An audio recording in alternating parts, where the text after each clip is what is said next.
Good morning, students. Today we are going to discuss about the very important topic from this unit. Okay, roots of a complex number. अब हमें पता है कि जो roots है वो कैसे फाइंड करते हैं. हमारे पास जो सिंपल क्वाड्रेटिक इक्वेशन है, क्यूबिक इक्वेशन है, तो हम आराम से फाइंड कर सकते हैं ना.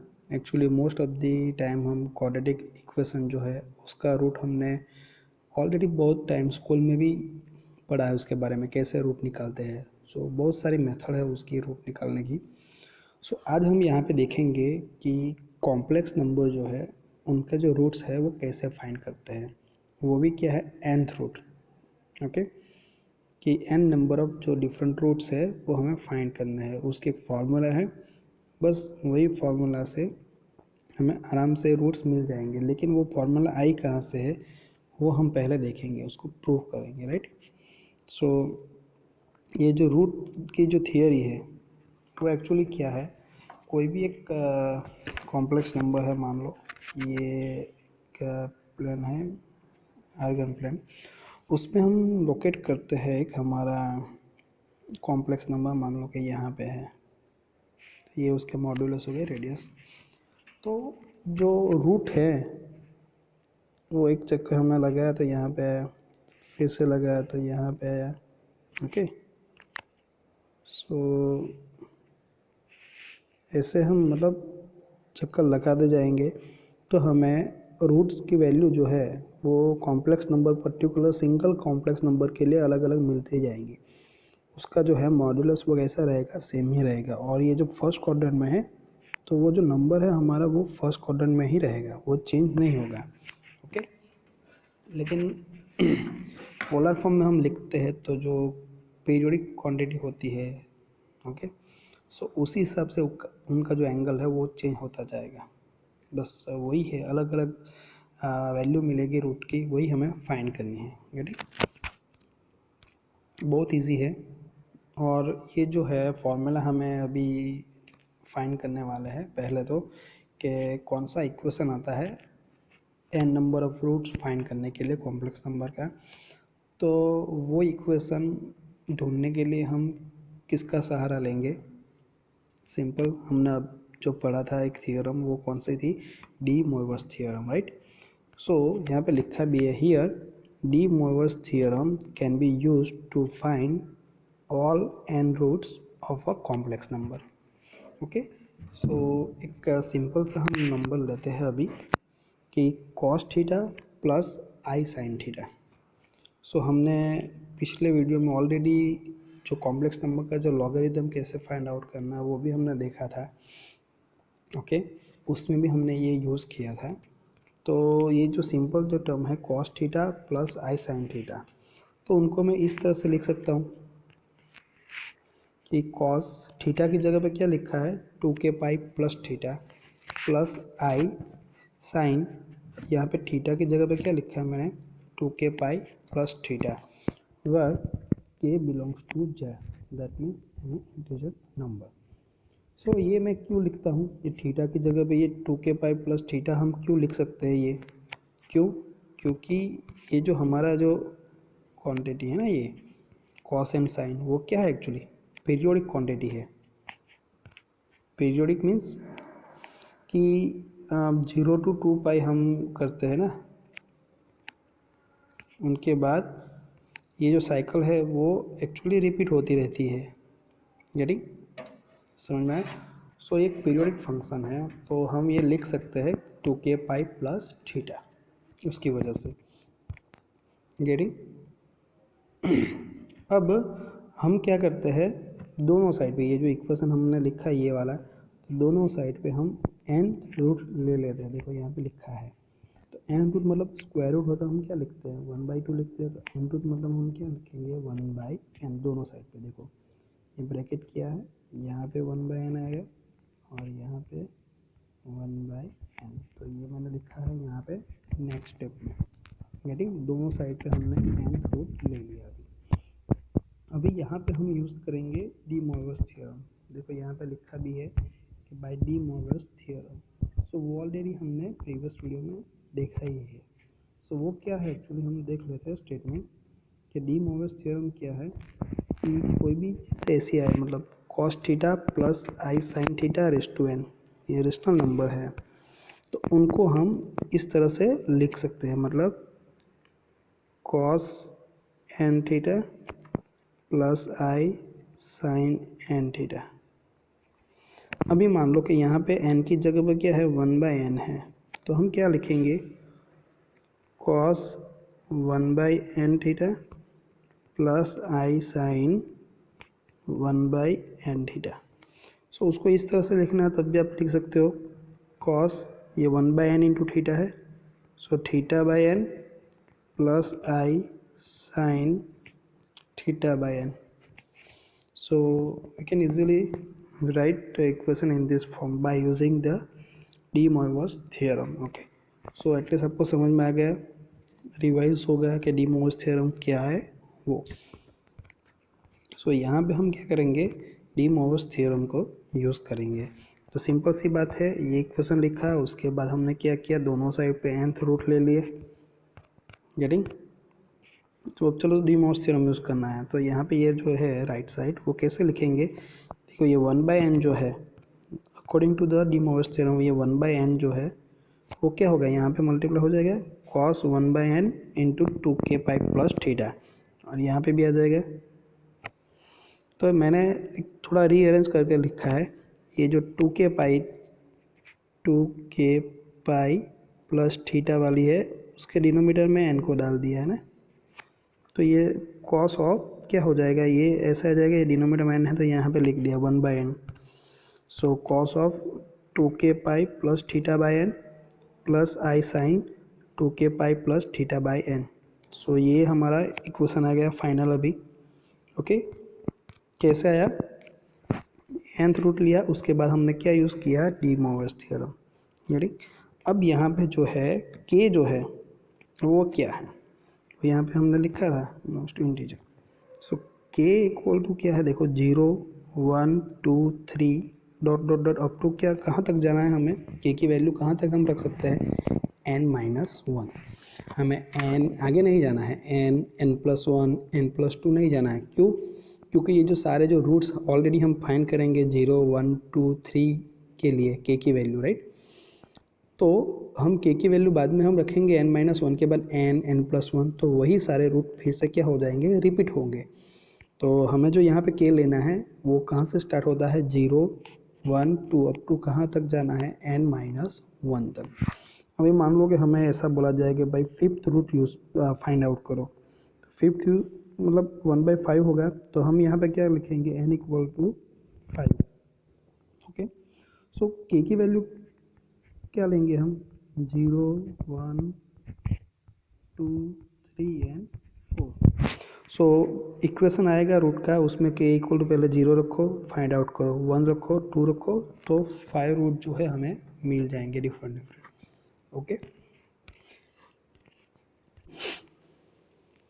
सो यहाँ पे k की वैल्यू क्या लेनी है वो एग्जैक्ट पता चला, यहाँ पे लिखा भी है कि by putting k equal to 0 1 2 3 up to n-1 successively we get n distinct values of cos theta plus i sine theta raise to 1/n। मतलब ये जो भी रूट ले रहे हैं हम ना nth रूट, ये नंबर का कॉम्प्लेक्स नंबर का, उसके हमें सारे जो है n नंबर ऑफ डिफरेंट जो वैल्यू है रूट की वो हमें मिल जाएंगी। कैसे मिलेगी वो मैं आपको बताता हूँ। देखो ये इक्वेशन अच्छी तरह से याद रखो, उसमें हमें k की वैल्यू पहले क्या कर देंगे 0 कर देंगे, तो क्या आएगा, तो ये पेज में है देखो, यही इक्वेशन है ना हमारा, तो उसमें हम क्या करेंगे k की वैल्यू पहले क्या करेंगे, देखो 4k इक्वल टू 0 कैसे हम फाइंड आउट कर सकते हैं, तो यहाँ पे 0 रखेंगे तो ये 2k पाई वाली टर्म 0 हो जाएगी, 0 प्लस थीटा क्या हो जाएगा थीटा, तो हम क्या लिखेंगे यहाँ पे theta by n, so cos theta by n plus i sine, यहाँ पे भी ये 0 हो जाएगा तो क्या आएगा थीटा बाई एन। तो ये पहला रूट मिल गया हमें ये, getting. Similarly for k equal to 1, तो यहाँ पे k की वैल्यू क्या रखो 1 रखो, तो क्या आएगा यहाँ पे 1 रखेंगे तो क्या आएगा 2 पाई, सो क्या आएगा 2 pi plus theta by n plus i sine 2 pi plus theta by n. यहाँ पे भी के की वैल्यू क्या रखनी है, 1 रखनी है। ओके, तो ये हमारा सेकंड रूट आ गया। अब हम बात करेंगे, वैल्यू रखेंगे के इक्वल टू 2 की। तो यहाँ पे 2 रखेंगे तो 2 ऑलरेडी है, के इक्वल टू 2 रखेंगे और ये पाई प्लस थीटा बाई क्या है, एन है। सो 2 2 सा क्या हो जाएगा 4 pi plus theta by n. So ये जो ब्रैकेट है उसका आंसर क्या आएगा 4 pi plus theta by n. So यहाँ पे आंसर हमारा आएगा cos of 4 pi plus theta by n plus i sine 4 pi plus theta by n. So same तरीके से हम आगे वैल्यू रखते जाएंगे, के इक्वल टू 3, के इक्वल टू 4, के equal to 5, then we will get a different या तो डिस्टिंक्ट वैल्यू या the distinct roots of the given complex number. Getting? So similarly यहाँ पे क्या रखा है, देखो के इक्वल टू एन में हमारा कहाँ तक जाना है, के की वैल्यू 0 1 2 डॉट डॉट डॉट कहाँ तक जाती है n-1। यहाँ पे गलती से n मत लिखना, n-1। तो क्या होता है देखो ये कॉस ऑफ यहाँ पे क्या रखा है, के इक्वल टू क्या रखना है n-1। तो 2 तो है ही और पाई तो रहेगा, सो 2 पाई तो रहा है, के की जगह पे क्या रखा है n-1 plus theta by n plus i sine, same यहाँ पे ये जो ब्रैकेट है वो सेम यहाँ पे आ जाएगा 2 पाई इंटू n-1 थीटा। सो यहाँ पे ये 2 यहाँ पे लिखा है, 2 यहाँ पे आगे लिख दिया है, कंफ्यूज मत होना, सेम ही है। सो जैसे जैसे हम ऐसी के की वैल्यू रखते जाएंगे तो हमारा जो है रूट जो है, जो कॉम्प्लेक्स नंबर दिया हुआ है उसका रूट्स हमें मिलते जाएंगे, राइट। सो फिर से हम रिटर्न होते हैं हमारे मेन पेज पे। तो ये तो हमने पता चला कि कैसे के की वैल्यू रख के हमें डिस्टिंक्ट जो वैल्यू है cos theta plus i sine theta raise to 1 by n की, वो हमने देखी है कैसे मिलती है वो। अब एक नंबर ले लेते हैं, देखो फॉर ईच, हर एक कॉम्प्लेक्स नंबर, देखो ये कॉम्प्लेक्स नंबर का पोलर फॉर्म है, वो हमने ऑलरेडी देखा है। कार्टेशियन या रेक्टेंगुलर फॉर्म क्या होता है, z equal to x plus i y. यहाँ पे x equal to r cos theta and y equal to r sine theta रखेंगे तो हमें कौन सा मिलेगा, पोलर फॉर्म। तो उसमें क्या होता है आर ब्रैकेट में क्या होता है cos theta plus i sine theta, ऐसा होता है। ओके, तो ये कोई भी एक नंबर है, मान लो कोई भी नंबर हो सकता है ये कॉम्प्लेक्स नंबर। ये कंडीशन क्या, that is always not equal to 0, there exist exactly n value of nth root of z। मतलब ऐसा कोई है तो उसके जो है कॉम्प्लेक्स नंबर के कितने रूट मिलेंगे, एग्जैक्ट n। अब हम उसके लिए इक्वेशन लिखेंगे, तो सिंपल है, ये और ये दोनों सेम ही है। देखो यहाँ पे r है ये कॉम्प्लेक्स नंबर में, इसका जो मॉड्यूलस है, राइट, है रेडियस जो बोले वो, तो ये आया बस, तो ये सेम लिख दिया z equal to r cos theta plus i sine theta. अब क्या करेंगे, सेम प्रोसीजर है, हमने क्या किया, ये थीटा की जगह पे क्या लिखना है हमें 2k पाई प्लस थीटा, दोनों में cos theta and sine theta में, क्योंकि दोनों क्या है पीरियोडिक फंक्शन है, तो हम ये लिख सकते हैं। Getting? After 2 pi they will repeat again and again, that's why that's called the periodic function. So वही रखा है मैंने यहाँ पे, देखो 2k pi plus theta, then दोनों साइड पे क्या लिया है nth रूट। तो देखो ये z है तो यहाँ पे nth रूट लिया, ये r और ये ब्रैकेट ये दोनों मल्टीप्लाई है। अब दोनों का हम 1 बाई एन देंगे तो सेपरेट लिख सकते हैं, r raise to 1 by n into ये जो ब्रैकेट है पूरा उसके रेज़ टू में 1 बाई एन। ओके, ऐसे हम इजीली लिख सकते हैं। सो जो आगे हमने देखा है वही है, तो ये तो सेम ही रहेगा इतना, तो r raise to 1 by n. यहाँ पे जो ब्रैकेट है यहाँ पे हम क्या यूज़ करेंगे, डी मोइरस थ्योरम, मतलब ये सेम ही आया, देखो ऐसा ही है सेम, उसकी जगह पे डी मोइरस थ्योरम यूज़ करने के बाद हम ऐसा लिख सकते हैं, तो बस वही लिखा है। ओके, तो आगे लिखा है where k equal to 0 1 2 up to n-1। Same ही है। यहाँ पे क्या nth रूट है, तो यहाँ पे जेड के फॉर्म में लिखा है, और यहाँ पे क्या है उसका मॉडुलस r⁴ तो ये बात हुई रूट्स ऑफ कॉम्प्लेक्स नंबर के बारे में। गेटिंग? सो बहुत इजी है, और उसके बेस पे से 2-3 जो है वो हम देखेंगे, जो नोट्स है वो बुक में दी हुई है। जो हमने ये जो फाइंड की ना, ये जो सारी जो है ना, ये वो अप टू n-1, तो वो सारी n डिफरेंट वैल्यू मिलती है ये नंबर के लिए, वो यहाँ पर लिखा है। वो है वो मतलब वो the n only n distinct value of cos theta plus i sin theta raise to 1/n। अब मैंने जो बोला वो यहाँ पे लिखा हुआ है, देखो। If we put k equal to, आगे अभी हमने पढ़ा है कि k इक्वल टू क्या है, 0 1 2 अप टू क्या है n-1 तक है, राइट। यहाँ पे भी है, देखो। सो हम आगे रखेंगे n-1 के बाद क्या आएगा, n आएगा, देन n+1 आएगा, वो हम वैल्यू रखेंगे। तो यहाँ पे लिखा है, देखो, we get repeated values of cos theta plus i sine theta raise to 1/n। Means ये जो कॉम्प्लेक्स नंबर है उसका जो रूट हमें फाइंड करना है, उसके रिपीटेड वैल्यू ही मिलेगी, जो हमने ऑलरेडी पीछे फाइंड की है वही। तो वो रखने की ज़रूरत है नहीं। तो k की वैल्यू कहाँ तक रखनी है, n-1 तक। अब यहाँ पे है एक, देखो, इम्पोर्टेंट, कि if cos theta plus i sine theta raise to m/n, where m and n are the relatively prime integer, has also n and only distinct value।